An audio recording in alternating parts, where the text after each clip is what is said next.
I was talking yesterday to somebody who was saying there's a Linux version of Adobe Photoshop and other kinds of packages like that. Yeah, there are equivalents. Yeah, I mean, I'd like to say we had equivalents for everything so far, but it's still a work in progress. Yeah, there's a very poorly named program called GIMP, which is stands for GNU Image Manipulation Program. Somebody thought that was really funny to call it GIMP. It's a programmer's joke for you. And basically, yeah, that's like an equivalent of Photoshop. I mean, it's arguable. I'm not a big graphics guy. People who are really into graphics tell me there's something in Photoshop that they can't get in GIMP. I don't know what that is.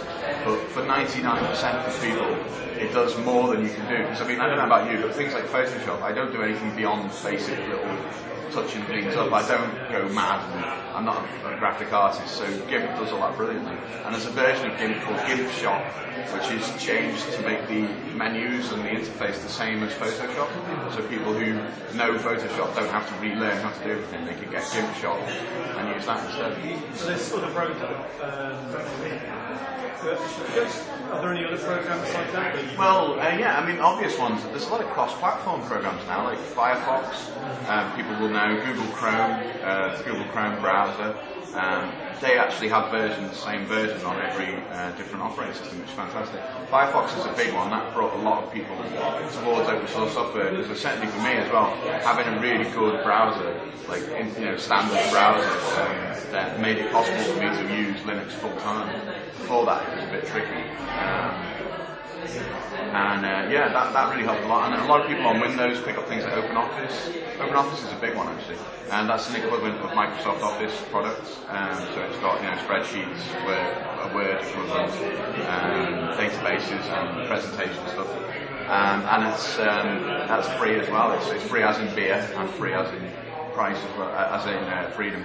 But that's a big one, and one of the big ways of getting people to think about open source software is, rather than trying to get them to completely cut everything and change to Linux, is if they're already using Windows or whatever it may be, Mac, then you can say to them, try something like Firefox, you try GIMP on the other platforms, you can try OpenOffice, you can try VLC, is very popular. VLC is a media player, and that's cross-platform, that runs on every platform.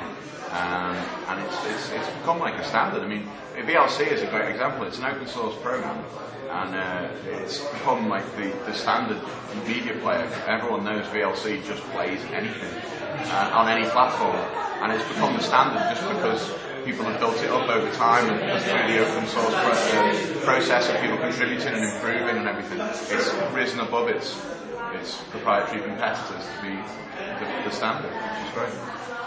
Yeah. Also, it's called Oggcamp. Why Ogg? Why Ogg?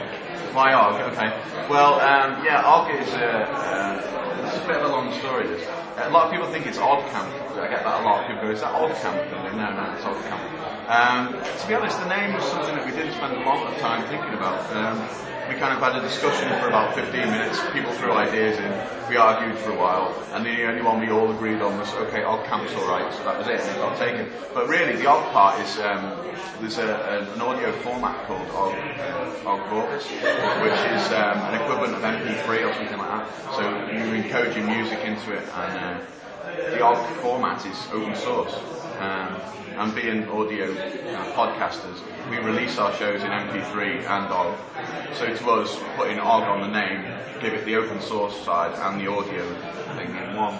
And that's the idea. And people who come in who are into free software and stuff, they kind of instantly identify Ogg. And the good thing is Ogg's getting popular now, because it doesn't, unfortunately, things like the iPod still don't support it. But you've got Android phones now. Android phones will play Ogg out of the box. I mean, I've got a Maimo phone and a Nokia phone that plays Ogg out of the box. You can get Ogg support for things like Symbian. So more people have got the ability to play Ogg. I think it's good. And that's where that ties in. And the camp bit is because it's a bar camp and conference, really. So. Okay, so where would people go to find out more about Oggcamp? Yeah, well, if you want to find out more, you can go to Oggcamp.org, which is OGGCamp.org, and there's all the photos and videos and things from here will be on there. eventually. And we've got, if you go to linuxoutlaws.com, that's our podcast, you can find more there. And have a look around, look at things like ubuntu.com, check out, alternative operating systems. And if you get stuck, go on our forums and say hello and send us an email. Yeah, that's great. Brilliant, thank you. Thank you. Cheers.